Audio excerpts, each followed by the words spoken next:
இரட்சகர் இயேசு கிறிஸ்துவின் நாமத்தில் உங்கள் அனைவருக்கும் என்னுடைய அன்பின் வாழ்த்துக்கள். திருமறை தியான நேரத்திற்கு இன்றைக்கு உங்களை நான் அன்புடன் அழைக்கிறேன். கிறிஸ்தவன் இந்த உலகத்திலே எப்படிப்பட்ட தரம் நிறைந்த வாழ்க்கையை வாழ வேண்டும் என்று கடவுள் எதிர்பார்க்கிறார் என்பதை திருமறை முழுவதிலும் கடவுள் அதை நமக்கு வெளிப்படுத்தி இருக்கிறார். ஆசீர்வாதங்களை தேடுவதில் மாத்திரம் திருமறையில் கவனம் கொள்ளுகிற கடவுளுடைய மக்கள் தங்கள் வாழ்க்கை நிலையை குறித்து கடவுள் கொண்டிருக்கும் எதிர்பார்ப்புகளை திருமறையிலே பார்ப்பதற்கு தவறிவிடக்கூடாது. 1 யோவான் 3ஆம் அதிகாரத்திலே யோவான் 10வது வசனத்திலே சொல்லும்போது, தேவனுடைய பிள்ளைகள் இன்னார் என்றும் பிசாசின் பிள்ளைகள் இன்னார் என்றும் வெளிப்படும் என்று அவர் சொல்லுகிறார். இதனாலே தேவனுடைய பிள்ளைகள் இன்னார் என்றும் பிசாசின் பிள்ளைகள் இன்னார் என்றும் வெளிப்படும். அப்படி என்றால் கடவுளுடைய பிள்ளைகளுக்கும் பிசாசின் ஆளுகையில் இருக்கும் மற்றவர்களுக்கும் இடையே ஒரு வித்தியாசம் உள்ள வாழ்க்கை இருக்க வேண்டும். உலகத்தின் மக்கள் வாழ்வதைப் போலவே நீயும் வாழ்வாயானால், அவர்களுடைய பண்புகளைப் போலவே உன்னுடைய பண்புகளும் இருக்குமானால், அவர்களுடைய நடத்தைகளையும் ரசனைகளையுமே நீயும் கொண்டிருப்பாயானால், ஒருபோதும் நீ கடவுளுடைய பிள்ளையாய் உலகத்திற்கு உன்னை சொல்ல முடியாது. அதனால்தான் யோவான் சொல்லுகிறார், இதனாலே தேவனுடைய பிள்ளைகள் இன்னார் என்றும் பிசாசின் பிள்ளைகள் இன்னார் என்றும் வெளிப்படும். எதினாலே என்கிற கேள்வியை எழுப்புவீர்களானால், அதற்கு முந்தின வசனத்திலே அதற்கான பதிலை நாம் பார்க்கிறோம்.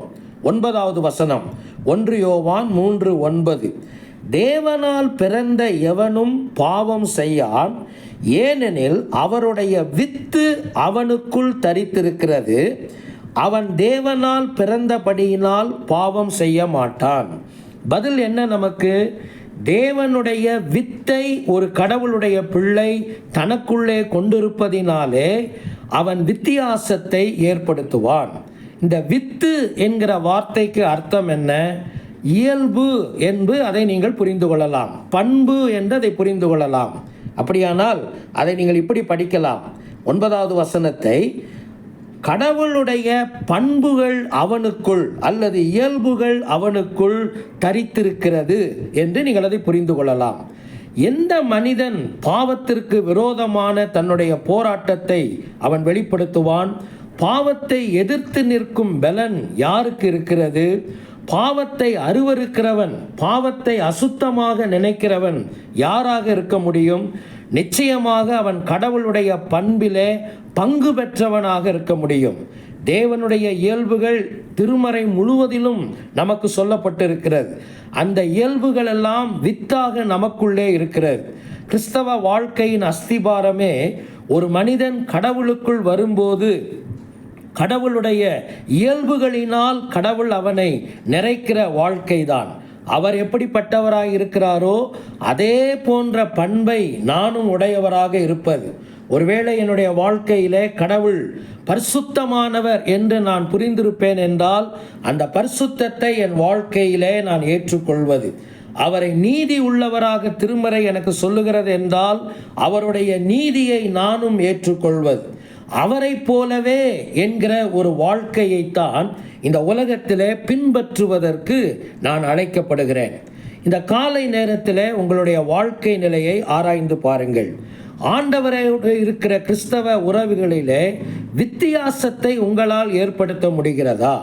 சாதாரணமாக இந்த உலகத்தின் மக்கள் எப்படி வாழ்கிறார்களோ, எப்படி சிந்திக்கிறார்களோ, எப்படி நடக்கிறார்களோ, அதை போலவே நீங்களும் நடக்கிறீர்கள் என்றால் ஒருபோதும் எந்த தாக்கத்தையும் நீங்கள் அவர்களுக்குள்ளே ஏற்படுத்த முடியாது.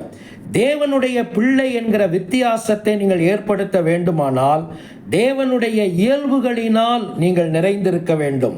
ஒவ்வொரு நாளும் நீங்களும் நாளும் அவருடைய இயல்புகளினால் நிறைந்திருக்கிற வாழ்க்கை மாத்திரமல்ல, அந்த இயல்புகளை நடைமுறைப்படுத்தும் அனுபவமும் எனக்கு இருக்க வேண்டும்.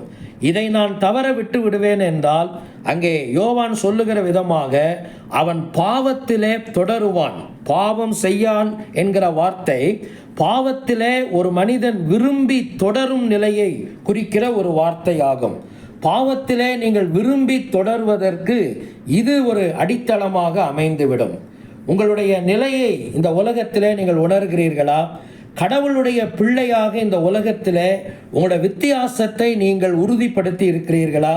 இன்றைக்கு ஆண்டவரிடத்தில் கேளுங்கள். ஆண்டவரே, தேவனுடைய பிள்ளையாய் உம்முடைய இயல்புகளினாலே நான் நிறைந்து உலகத்திலே ஒரு வித்தியாசத்தை நான் ஏற்படுத்தவும், உமக்கான தாக்கத்தை இந்த உலகத்திற்கு கொடுக்கவும் எனக்கு கிருபை தாரும் என்று மன்றாடுவோம். இப்படிப்பட்ட சிந்தனையோடு இந்த நாளை தொடருவோம். கடவுள் தாமே உங்களை ஆசீர்வதித்து வழிநடத்தி